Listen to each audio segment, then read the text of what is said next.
Nando reporting for Bells and Whistles Sport in association at IQ Boxing Safer Training Solutions, live in the motherland, Sicily, baby. You know what? Never stop working, man. I'm here with Jermaine. What's up, bro? What's going on? It's been a hot minute. It's been a hot minute since we done a podcast about boxing. So you know what? There's so much to talk about because there's so many fights that are coming up this year and exciting fights. The one that they're talking about. Let's talk about Haney versus Gary Russell Jr. Do you see this as a one-way contest, or can you see any chance of Gary Russell doing a shock win? Well, the weight difference is the factors, wasn't it? Because yeah, it's a tall ask. It's a tall ask for Gary Russell, man. He usually fights at 130, doesn't he?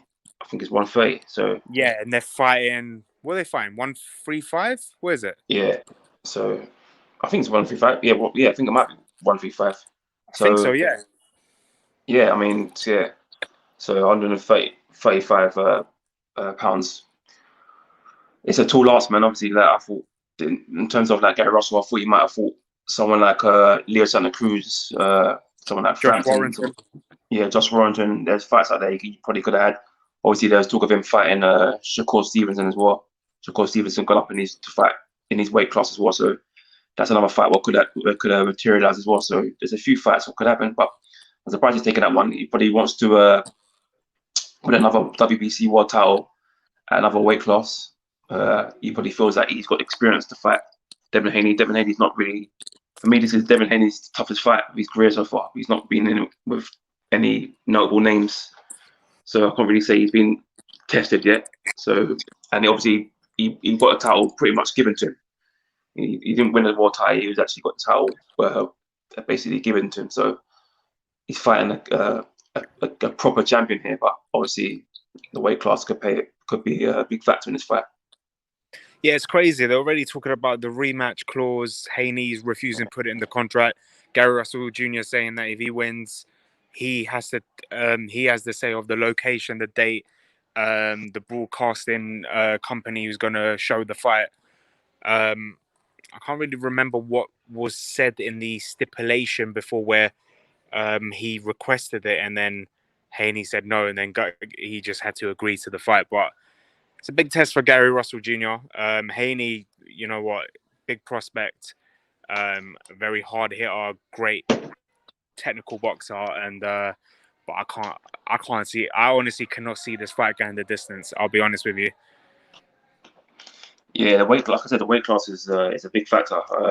You've got a big fighter and a big puncher in Haney as well. So I think that's going to be the key point in their fight, and I think Haney's going to stop him. Yeah, I just don't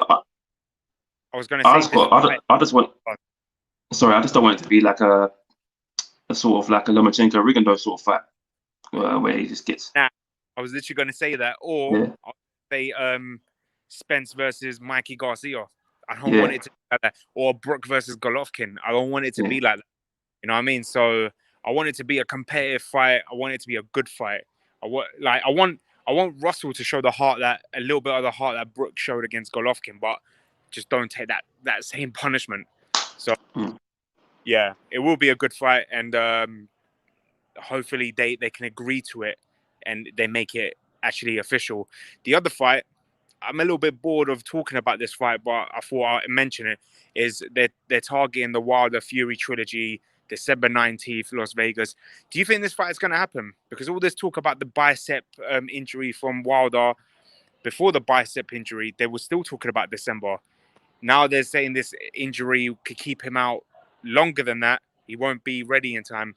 In your honest opinion, we see the trilogy, or is this conspiracy that he's faking it, he's taking a pay to move aside, and they're actually trying their best to do Fury versus AJ?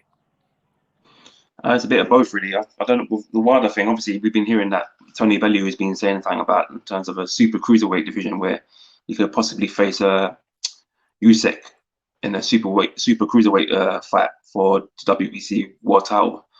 And I don't know if that's going to actually materialize, but that's an option they've thrown in the hat as well.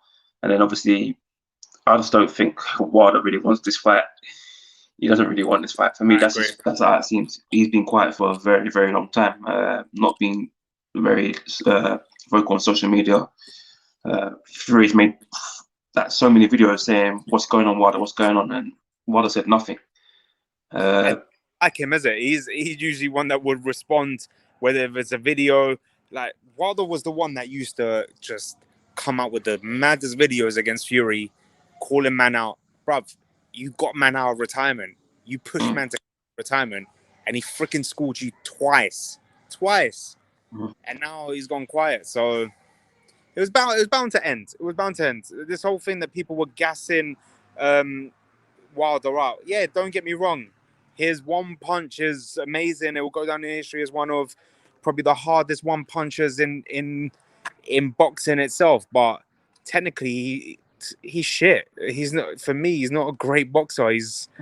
There's so many. I think he's been lucky, man. Look, I won't take away how many opponents he's beaten, but let's be really honest. Who's he really fought that you could say like, oh wow, amazing?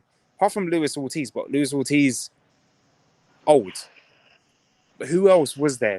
You know what I mean? What? Dominic Brazil, Washington, Bricks or whatever his freaking name is. You know what I mean? It's just like you could put all these names on that list. You could fight 60 of these bums. It doesn't make you the greatest. Like it means nothing.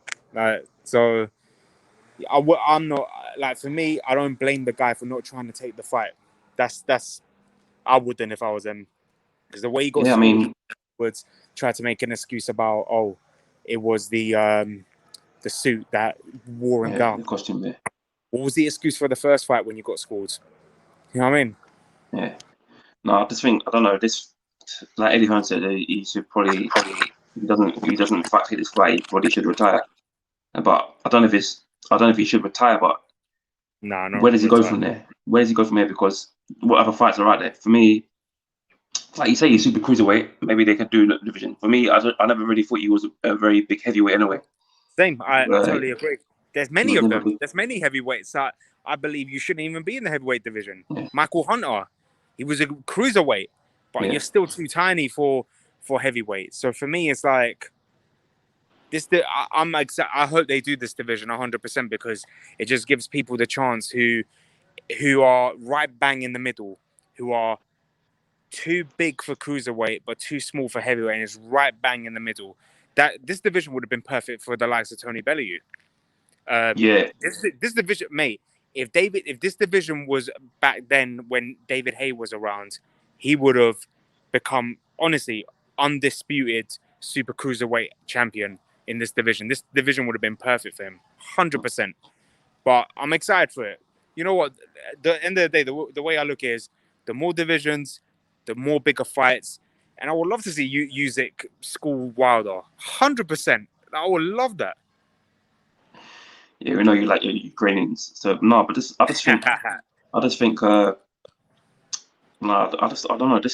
that at the moment Wilder, he's at a crossroads now. I think he needs to like decide what he's going to do now. And I think like for me, if you're not going to fight Fury, then just make your mind up because we need to know what's going on in terms of the boxing fans need to know if they can maybe move on and try and push Pulev aside and get that AJ fight on sometime next year if we get through this pandemic in terms of getting spectators back into venues and again stadiums maybe. They definitely need to sort that out because it's time sticking. We want to see these big fights happen, and if the fight can't happen with Fury Wilder, then we want to see the winner of Dillian Whyte v Povetkin fight Fury. Fury came out and said that he doesn't want to vacate his title, so that's understandable. So for me, fight these guys that Dillian Whyte. Give us the British fans big fights, and so fight Dillian Whyte or fight AJ, and just basically make these fights happen. For me, I just tired of waiting around for someone like a Wilder to realize that he wants to take this trilogy and fight again. For me, he's been too quiet for a long time now. I just think he needs to move on now and just call it a day. In your honest opinion, well, the only guy that can answer that is Javier Miller. Dillian v Povetkin to a set for November. But do you think that maybe Povetkin's team, you know what, they stuck to their words and kept their promise about the rematch? But do you think there's a rematch clause in this one to make a trilogy? That's a good question. Like I said, you might have to. Well, if only we could ask someone like Eddie Hearn or someone like that who probably knows a bit more about that, one of the promoters, or even one of the coaches. But it could be a thing in there. But I just think, I don't know. I think this is a massive fight for Dillian now, in terms of. I don't think he's thinking about any sort of rematch. Obviously, you want to be on the safe side, but I don't think he's thinking about any sort of rematch. I just think he's thinking about, I'm going to win this fight regardless, even if I have to. Oh no, I meant Povetkin. Forget Dillian. If Dillian lost this, there's no rematch. I mean, it's 1-0 Povetkin. Let's say Dillian wins. Do you think there's a rematch clause there to make the trilogy for Povetkin's side? He probably will be in there, but I don't know. Because Would you if I want was Dillian, I would never accept that, because anyhow Dillian wins, hopefully he wins. Then at this point, if you're going to give man a trilogy, you're never going to get a world title. Yeah. So I wouldn't accept that. As simple as that. Povetkin, the clause was there. You're going to get your rematch. You don't have to give man a trilogy. If anything, you can maybe do a gentleman agreement and say, do you know what? When I go win a world title, let's do the trilogy for a world title. Let's make it mean something. You know what I mean? So I'm sure Dillian seems like a guy that will keep his word. So I'd rather that, if I'm honest. And I would love to see. I would have loved this second fight to have been for the WBC belt, because a lot of people slated this fight because they thought it was an easy walk in the park for Dillian, but Povetkin just turned it up a bit and made it even more exciting for the rematch. And it just shows that, do you know what? It would have been more exciting for a world title. So hopefully, you know what, Dillian will do the job. He'll go win a WBC belt and make a trilogy, because this, unlike AJ Andy Ruiz, I believe this fight deserves a trilogy, 100%. I don't know.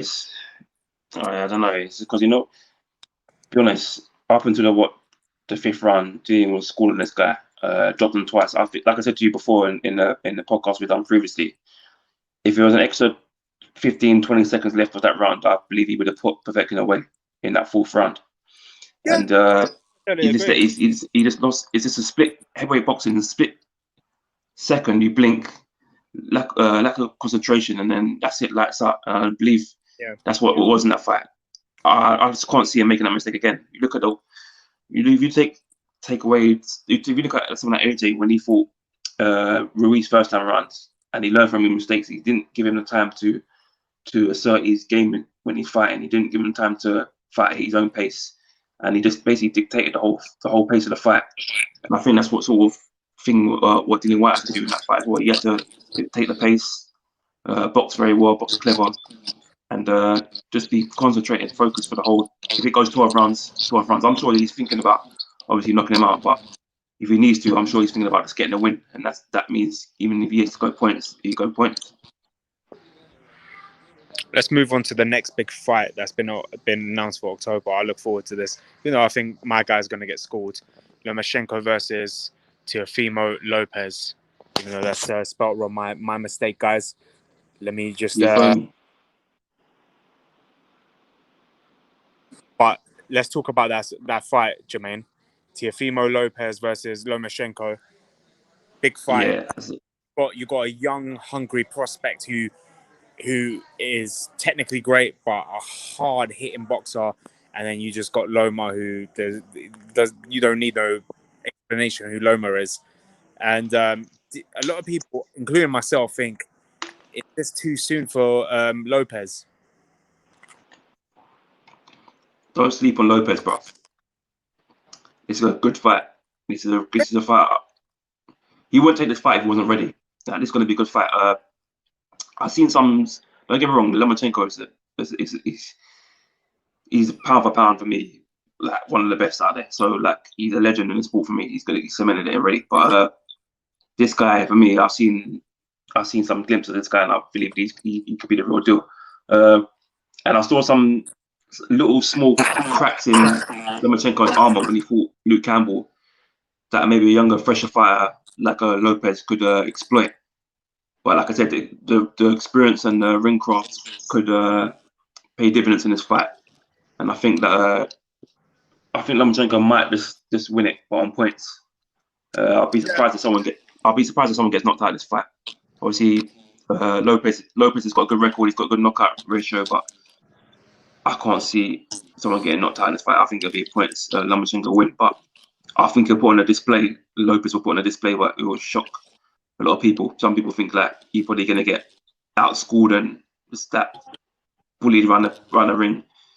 I think he might actually hurt Lomachenko in some stages of the fight as well. Do you think it'll be like the Linares fight where he floored Loma and then Loma just got up and just like schooled man? Main man quit. You know what the difference is if Lopez drops him, he might actually stop him. Like I said, don't sleep on this guy. Don't. I highly rate Teofimo Lopez. For me, my concern is it too soon for him? That's my concern. I'm not saying he doesn't feel like he's ready, but is it too soon? Has he had enough fights to fight someone at the caliber of Lomachenko? That's what I'm thinking. He's beaten good champions already. Obviously, Richard Comey, it was a good champion. Like for me, like I said, I rate Lopez for taking this fight because why is Gervonta Davis never took Lomachenko fight? Because he knows. Well, that's a fact we wanted to watch for a long, long time, and he's never took that fight. He's talking about fighting him in 2022. That's a joke thing, bro. That's a joke thing. And man's just doing the Floyd, waiting for a certain man to get too old. And that's not going to wash with me, and that's probably not going to wash with a lot of boxing fans. We know what he's trying to do. He's trying to do what his mentors done towards the end of his career, and cherry pick. And for me, nah, like he should have took that fight when he's in his prime. If you're really like the man, the one, then you'll beat him and be the number one. But he never took that fight. So for Lopez to go and win a world title and then fight someone like Lomachenko, you've got to give him ratings. And obviously, what's made the fight happen is both of them being with top rank. But with both of them being on top rank, like they made this fight possible because they're both with the same promotion. No, I totally agree. Let's talk about the fight that we all been looking forward to. Is Eddie Hearn today announced Richard Riakoprhe Jumah purse bid. How excited are you for this fight? How excited? Because this is the fight that night we were there that Jumah won the was it English. the Southern area? Southern area, sorry about it. Southern area, or was it English? No, Southern area. I area think it might be English. He won the title anyway, but we straight away said we want this guy to fight Richard Riakoprhe straight away. Well, we know what Jumah's been very vocal. His promoters have been vocal. They've all wanted this fight to happen for a while now. They've always also called out Lawrence Okoli as well. So Jumah doesn't seem to be hiding from these guys. He wants these big fights, and he deserves to get this big fight. And this is a fight where we all wanted. We've had Richard Riakoprhe on our radio show, and we've also spoke about this fight numerous occasions. So I want to see these sort of fights happen before these guys move up to world level. Like, I want to see these domestic fights happening. You look at that weight class; it's a good weight class. Like, it's a good weight class in terms of like some of the fighters in there, and we want to see these fights happen. It's like you said, Lawrence Okoli in there, Jumah, Richard Riakoprhe, Mikel Loa as well. There's some good fighters in there that these fights could happen into. So yeah, I'm glad this fight's happened, and it'll be a good fight. Hopefully it'll be on Sky. Hopefully it'll be on Sky. Both of them get the coverage they deserve, and then we have a good fight. I believe someone's definitely getting knocked out. I don't believe this is going the distance. Yeah, I totally agree with that. What I would love for this fight is the winner, if Okoli, because Okoli apparently is set to be on the undercard for AJ Pula for the world title, the vacant, what is it, the WBO title?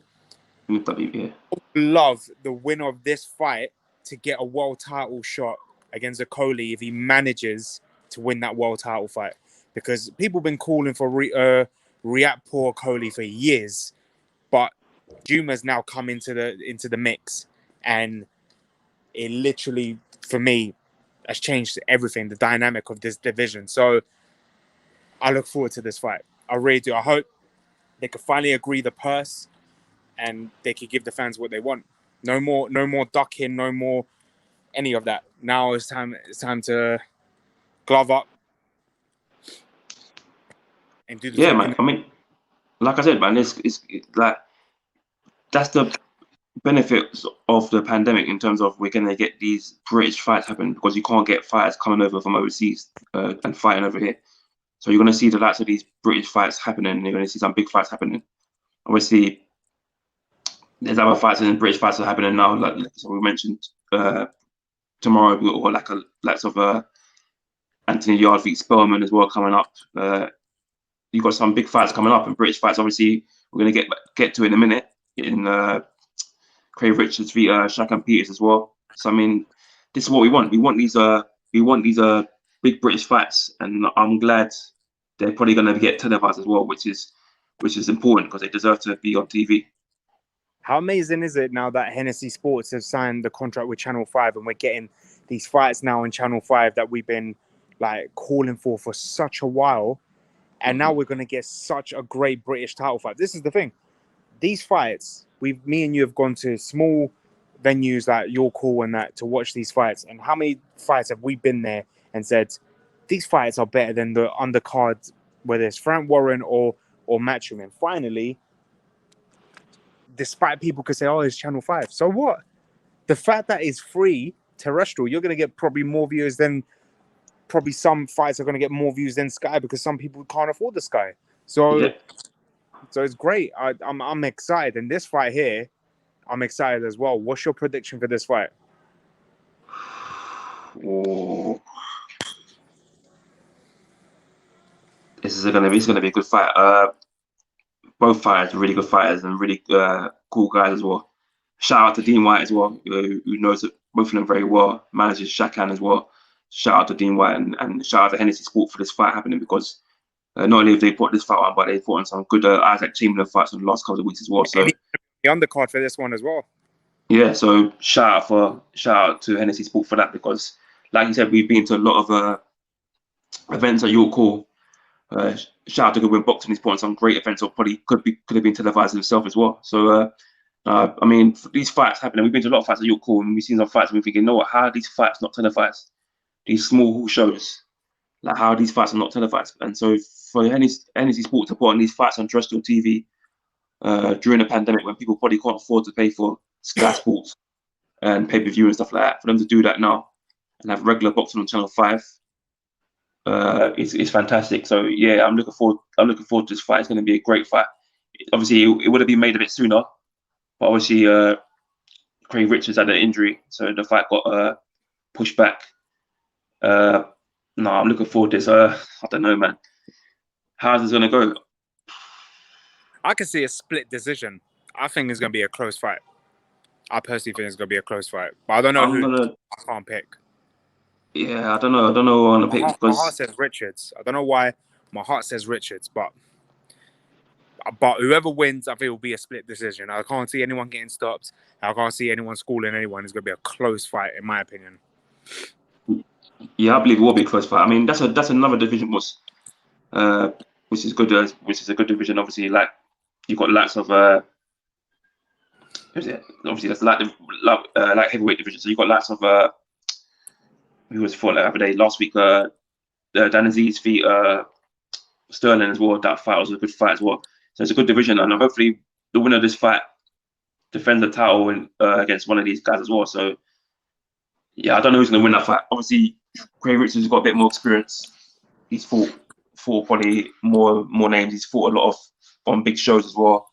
So he's probably got the experience there. But Shakan Peters is on up, and this guy is a really good fighter. And I'm really looking forward to seeing this fight happen, man. I think I don't know.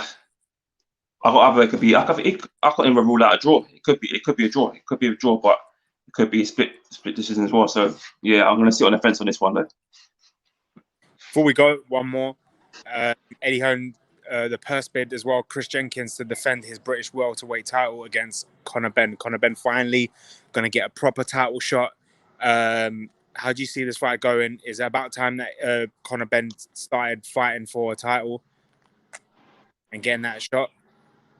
Yeah, definitely. Conor Benn's, he seems to be improving every fight now. I believe I believe he'll win by knockout. And I say that because he's kind of learning now to not to get too embroiled into a proper brawl. And if he does that, then I believe that if he's patient, he'll get a knockout. The knockout will come. But Conor Benn, what you're gonna get from that guy, man. I don't think he gets enough credit, but if you want to see a great fight and a slugfest, and we see the two few fighters going, yeah, you want to see a proper fight. Conor Benn is the one to watch, man, because every fight is always entertaining, man. You name me a fight that Conor Benn is not being an entertaining fight. He's put on some, he gets in there and he just puts on a show in terms of he'll throw one he'll get hit and then throw one, he get hit and throw one he's one of the fighters there. He just puts on his line a bit like his dad as well. So I believe this is gonna be a big fight for him. And obviously he needs to win a title, push on, and then hopefully he might go and get that Josh Kelly fight one day, hopefully, because I think that's a fight hopefully that's British fans want to see as well. So yeah, big hopefully fight he can win this and then he can fight someone like Yassi Boy one day. Who knows? Obviously, Yassi Boy's another talented fighter as well.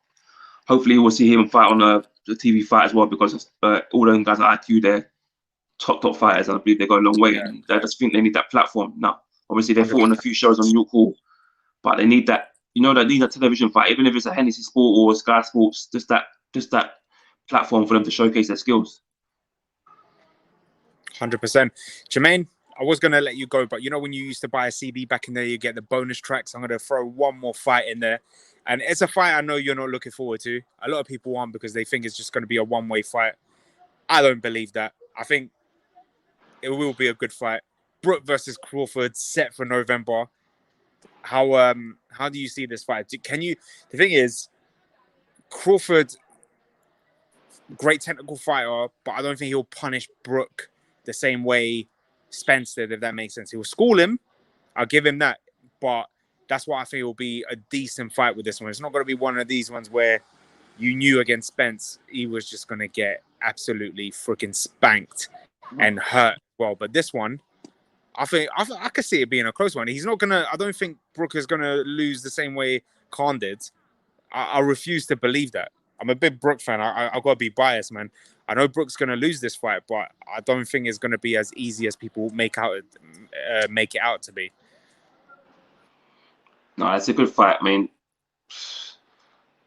there's a few reasons why I'm saying Crawford's going to win now, because I don't believe Kell Brook is the fighter he once was. Reactions now is a bit slow now. We watched his last couple of fights. He's been tagged a few times against poor fighters. He didn't look good. He had a few bad injuries, eye sockets there. Not too sure if they're ever going to be the same. And the weight class is all for me. What's this fight going to be at 147, right? So what weight? I believe so. Yeah, what weight? He's not 147 fighter. I believe I agree with that, but he says that that's the weight that he actually feels comfortable with. Against Golovkin, he didn't. Obviously, it was too big for him. Against who else was the other one that he didn't feel comfortable with? There was one fight that I remember he was like, "No, I can't do that." But this one, he feels comfortable. I do believe he's not the same fighter as he used to. It's like Triple G sucked his soul out. Literally just stole man's soul and just kept it. But do you know what? He's got a heart in it. And I think he will give us an entertaining fight. Brook will win. Crawford will win. But I don't think it's going to be as one-sided as people thought it would be. I think that. But I think that, in my opinion, unless the Khan fight happens, this will be Kell Brook's last ever fight. That's what I think. Yeah, I just think he's looking for a big payday before, in case he doesn't get a Khan fight, he's looking for a big payday. I think Crawford is just too good a fighter. You watch some of Crawford's fights, he always adapts to that fight. He always finds a way to get through a fight. He always finds a way to beat that opponent. He just adapts. He knows he's patient. Look at the way he fights. He's just like when he fought Julius Ndongo. He was a bigger man, longer reach. He found a way to beat him. He just does it. He does it all the time now. He's too good a fighter. And I just think, like I said, the weight class for me, you look at the fight when Brook fought, obviously years ago now, he fought Sean Porter. When he was Yeah. at 147, then he looked very comfortable. He didn't look drained. He didn't look caught in the face. He looked very, very healthy, very fit, and he looked like a proper 147 fighter. And he fast forwarded it to the fight when he fought Kell Brook, Errol Spence. He looked drained. Obviously he took a beating from Triple G, but he just looked drained. He looked like he struggled to get down to weight. And I just don't believe he's a 147 fighter. I think 154. I thought he was going to fight someone like Liam Smith. Liam Smith looks like Charlo brothers as well. I thought he might have fought someone like that 154. For me, it seemed like it's a comfortable weight for him. But you know what? I'll give Kell Brook ratings, man, because for him to go back down again, he believes he can be a world champion again, 147 and welterweight. So for him to take that fight, and he believes he can win that fight, he can easily fight a couple of more bums, and then wait even more so for Amir Khan fight. But he's actually fighting these big guys. And you know what? I actually hope he puts in a better performance than Amir Khan did, because Amir Khan was terrible that night. 100%. 100%. Khan was a disgrace for that fight, man. That was just that's a payday. That was just a disgrace. That's worse than the fight he had in Pakistan for that freaking Pearl belt on Channel 5. Disgrace, mate. I honestly hope. Back in the day, I was excited for it, but I pray that this Khan Brook fight never happens, because Khan don't deserve it, and it's not as exciting anymore. That's it. If Kell Brook does the impossible and beats Crawford, I want that Khan fight for the world title, and I want Brook just to school him. But it's not going to happen. So yeah, it is what it is. But some great fights we're looking forward to. Do you know what? Despite the this epidemic, but do you know what? Boxing still goes on, and so does football, and hopefully it can stay like that, because we need something to keep our minds off it. And nothing brings people together better than boxing and any sport, really. Any sport, for mental health, for anything. So it's great. It's great. I look forward to it. Before you go, obviously the Bells and Whistles Sports Show on Sundays, 5 p.m. on Riverside Radio, live on DAB. Remember, home, work, your baby mother's house. You can listen to us 5 p.m. in your car as well. That's it. And if you don't have a DAB radio, they're £5 at Argos, fam. So go down there, go get that little portable one, because you're going to need it. If not, just go on the Riverside Radio website, go on Google, type Riverside Radio, click on the link, and you can listen to us live 5 p.m. Jermaine, you're on this Sunday, right? Yeah, check it out. We'll be talking about, obviously, a lot of football, boxing. I'll be talking about boxing over the weekend. And then tune in next week, 20th of September. We've got something big for you. A big interview for a fight was going to be televised on Sky Sports very, very soon. So you don't want to miss that. 20th of September, live on Riverside Radio, Bells and Whistles Sports Show. Jermaine, it's been a pleasure, bro. Cheers, man. Look after yourself. Take care. Stay safe, bro. All right.